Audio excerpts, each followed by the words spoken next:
ক্ষমতা কাকে বলে দেখেন, সরকারি খাল খনন করে সরকারি খাল এবং সরকারি বিল এটা নিজেরা দখল করে নিচ্ছে, নিজেরা মাটি কাটছে নিজেদের মতো করে, মনে করছে এটা নিজের পৈতৃক সম্পত্তি।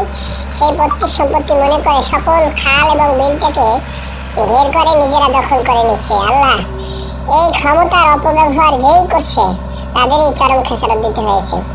সকল ধর্মের একটা কথা আছে, যেমন কর্ম তেমন ফল। আমি যেমন কর্ম করব আমার ফল ভোগ করতেই হবে। আজকে ক্ষমতাকে ব্যবহার করে দেখেন এই সকল খাল এবং বিলকে তারা দখল করে মাটি কেটে ঘের করছে নিজেদের মতো করে, মনে করছে নিজেদের পৈতৃক সম্পত্তি। আল্লাহ আমাদের এই সকলকে সঠিক জ্ঞান দান করার তৌফিক দান করুক, আমিন। আসসালামু আলাইকুম।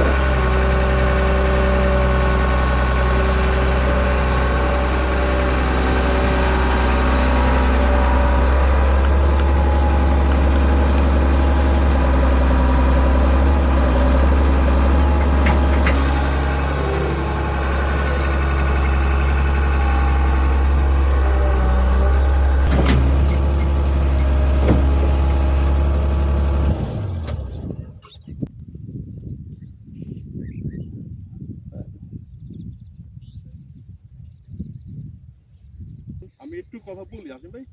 আপনি বিজনেসম্যান, আপনি অবশ্যই শ্রম দিয়ে দেশের জনগণের স্বার্থে নিজের স্বার্থে যেভাবে রুজি রুটি করে খাচ্ছেন।